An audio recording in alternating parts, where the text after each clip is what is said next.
بسم اللہ الرحمن الرحیم لقد رضی اللہ عن المؤمنین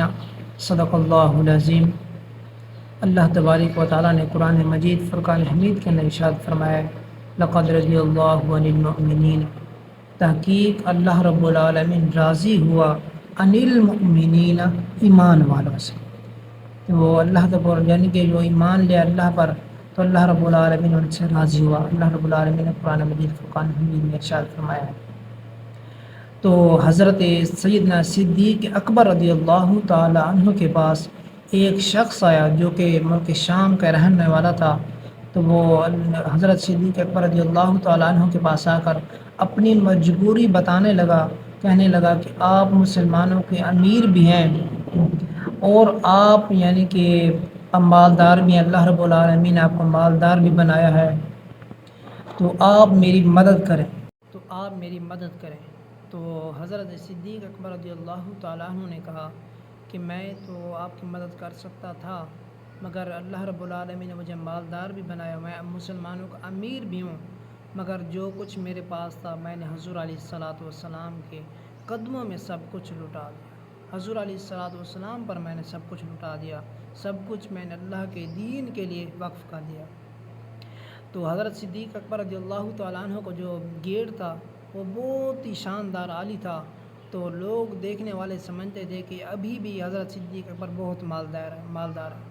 تو حضرت صدیق اکبر ان کو گھر لے کر گئے، اور وہاں پر اپنے گھر کے اندر جب اس نے دیکھا کہ حضرت صدیق اکبر کے گھر کے اندر چار پائی بھی نہیں ہے، ان کے گھر کے اندر جو کھجور کے پتوں کی چٹائی بنی ہوئی تھی اس کے وہی نیچے بچھی ہوئی تھی۔ تو واپس جب تو حضرت صدیق رضی اللہ تعالیٰ عنہ نے ان سے کہا کہ میں آپ کو کسی ایسے مالدار کو، میں کسی ایسے شخص کا نام بتاتا ہوں جس کے پاس جا کر تو اپنی مجبوری کو بتائے تو وہ تمہاری مجبوری کو حل کر دے گا۔ تو اس شخص نے کہا کہ بتائیں مجھے، میں ان کے پاس جاؤں گا کہ میری مشکل جو ہے حل ہو جائے۔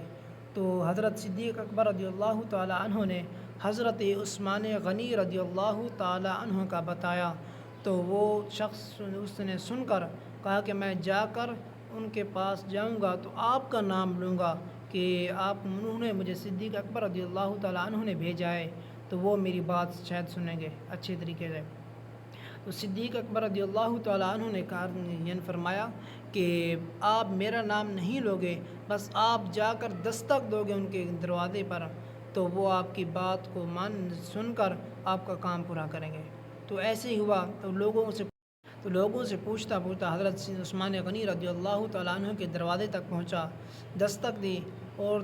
حضرت عثمان غنی رضی اللہ تعالیٰ عنہ کی آواز آ رہی تھی باہر تک، وہ اپنے بچوں کو کہہ رہے تھے کہ تم اتنی چیزوں کے استعمال نہ کیا کرو، یعنی کہ دودھ کے اندر شکر بھی استعمال کر رہے ہو اور شہد بھی استعمال کر رہے ہو، حالانکہ تم بیمار تو نہیں ہو، اتنی چیزوں کو شہد بھی استعمال کر رہے ہو۔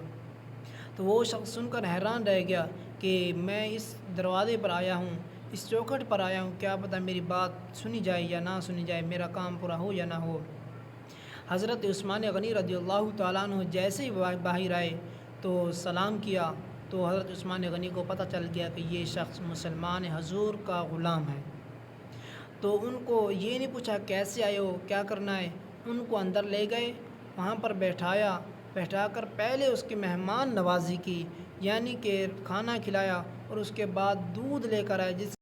جس کے اندر دودھ بھی تھا، دودھ کے اندر شکر بھی تھی اور شہد بھی تھا۔ وہ دیکھ کر حیران رہ گئے کہ اپنے بچوں کو تو اس سے روک رہے تھے، منع کر رہے تھے، مجھے وہی چیز لا کر دے رہے ہیں۔ تو کھانا کھانے کے بعد اس نے مہمان نواز ہونے کے بعد حضرت عثمان غنی رضی اللہ تعالیٰ عنہ نے پوچھا کہ آنے والے اب تو اپنی بتا کیسے آیا ہے، کیسے آنا ہوا؟ تو اس نے بتایا کہ میں ملک شام کا رہنے والا ہوں، اور جو میرے اوپر قرض ہو گیا ہے، میں قرض کے نیچے آ گیا ہوں، تو اسی وجہ سے آیا ہوں کہ آپ میری مدد کر دیں اور میں قرض سے یعنی کہ میرا چھٹکارا ہو جائے۔ تو وہ پوچھنے لگا یعنی کہ انہوں نے پوچھا نہیں کہ آپ کا قرض کتنا ہے، ایک غلام کو آواز دی، غلام آیا تو غلام سے کہا ان کا قرض ہے، ان کو کچھ ساز و سامان دے دو۔ وہ واپس جب آیا غلام، ایک اونٹ سامان کا لادا ہوا اور 6000 اشرفیاں لے کر آیا۔ جب اس نے دیکھا کہ مجھے تو اتنی ضرورت نہیں تھی اتنا، تو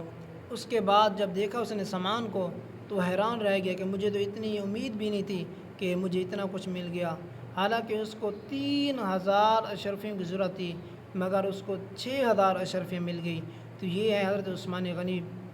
اور یعنی کہ وہ عرض کرنے لگا کہ اے سیدنا عثمان غنی، میں اونٹ کو واپس کرنے کیسے آؤں گا؟ ملک شام سے آیا ہوں، اتنا سفر کر کے واپس نہیں آ سکوں گا۔ تو حضرت عثمان غنی رضی اللہ تعالیٰ عنہ نے فرمایا کہ اے غلام، اے میرے نبی کے